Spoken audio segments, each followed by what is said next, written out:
Allie with Wild Child Entertaining, and in tonight's video, I want to show y'all a couple of my tips for what I feel like is the perfect meat and cheese board. I do meat and cheese boards, honest to God, at every event I ever have. Mostly because they cover a lot of space on your buffet table or your appetizer table, and you can get a lot of bang for your buck out of them. They're super simple to do as well. I can have one of these out in 10 minutes. It's so easy. The way I go about starting, I look at my group that's coming over. If I've got a lot of guys, I hit the meat department at my grocery store pretty hard. You can get all of these cured sliced meats right there, already done. All I have done, seriously, is taken them out of the package, placed them on this board.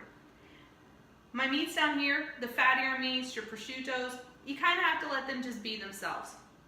They're not going to want to conform and roll into a nice little, round tube like a ham will or, a turkey. So you kind of just have to let them hang out down here. Capicola, kind of the same way. It'll fold over nicely for you, but it doesn't really want to take on a specific look. Don't worry about it. Guys are going to eat it. All they care about is what it tastes like. Pepperonis, I get a ton of pepperonis because people truly like them. It's one of, everyone's favorite cured meats. So don't get intimidated by the meat department. Try some different things. Usually people who like cured meats like all of them. So just get a couple different types, put them out. What I like to do as well is do several smaller boards instead of having all of my food out at one time. So I'll keep one in the fridge. When one gets low, I'll change them out and just keep replenishing. Super easy.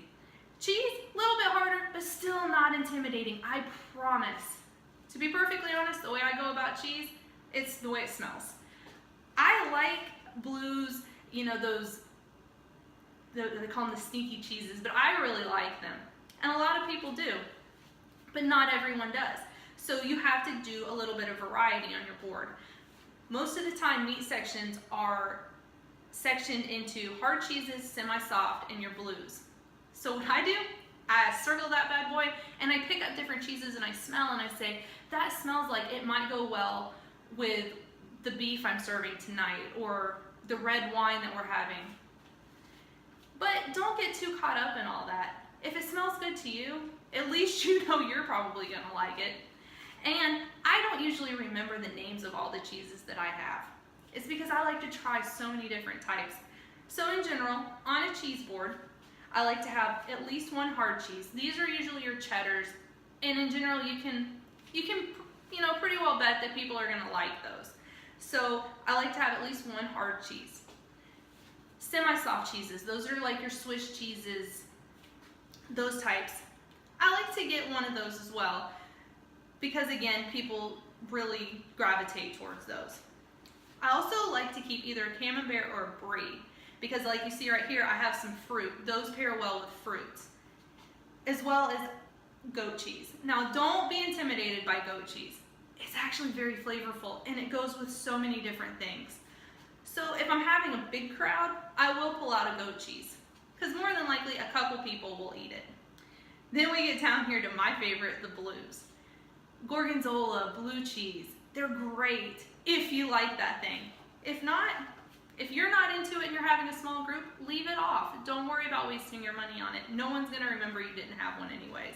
If you truly like them, go on ahead and get it. People will try it. When you're at a party like that, people, they're just kind of milling around. Half the time they don't even, they're not paying that much attention to what they're putting on their plate, and they may find out that they like it. Or they may not like it, and they can come back and get one that they actually do like. Now, the accompaniments. You'll see a lot of time people putting jams and jellies with their cheeses.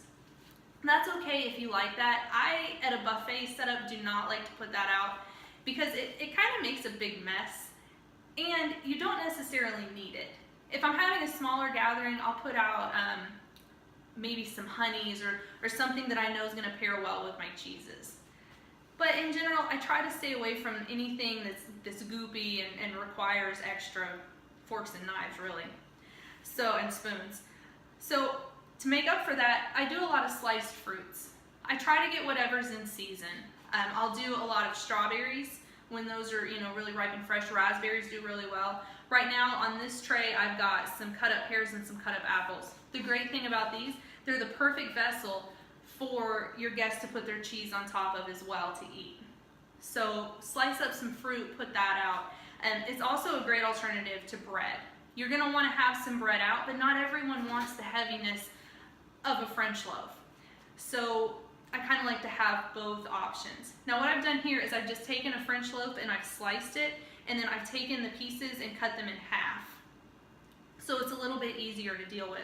You're not going to want to cut it much smaller than that, because a lot of people will like to take a brie or a camembert and spread it on their bread.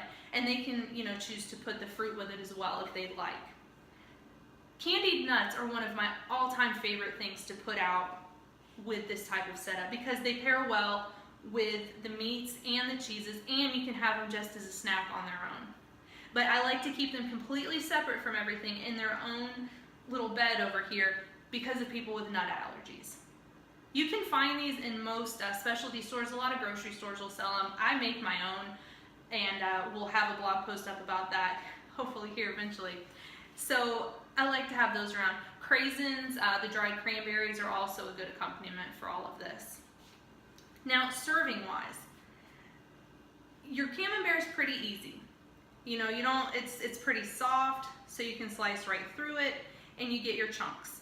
I also like to go on ahead and start out with a piece so that people don't feel intimidated when they walk up and they're like, oh, I don't want to mess up the presentation.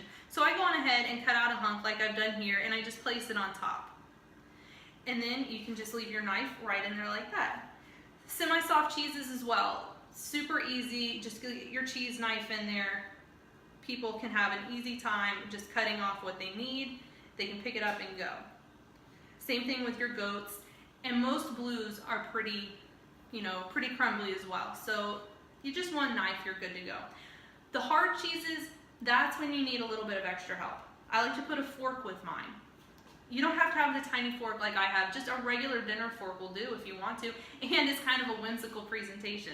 That gives your guests something to hold on to while they're slicing their cheese. Because a lot of times you'll see where they're cutting into it, but the cheese is flipping over on its side.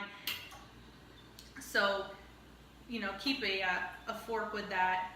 And I like to have each cheese have its own knife, because like I said, you may not want your blue cheese over here mingling with your camembert, because people don't like those strong flavors, and then you're kind of ruining it over here for them, so they're not going to eat as much of it and kind of stay away from it. As far as what types of boards to put these on, I like anything that's wooden, because you're cutting on it.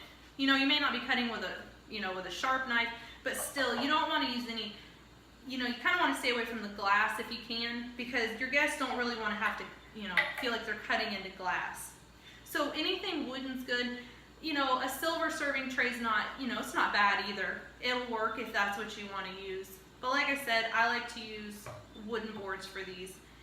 And, have a nice presentation out there. So, hope you guys enjoyed. Check us out at staywildmychild.com and CallieInWonderland.com. And please let me know if you have any questions about any of this. And go out there and make yourself a cheese board and some meats if you've got some guys coming over. Hope you enjoyed. Thanks.